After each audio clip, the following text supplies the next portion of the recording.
இதழ்கள் மலர்ந்தது எனக்கு மதுரசம் அருந்தட்டுமா விடுகின்ற வரையில் முடிகின்ற வரையில் கவிதைகள் எழுதட்டுமா முத்தம் என்ற கடலில்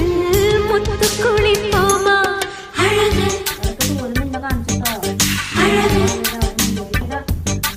ஓ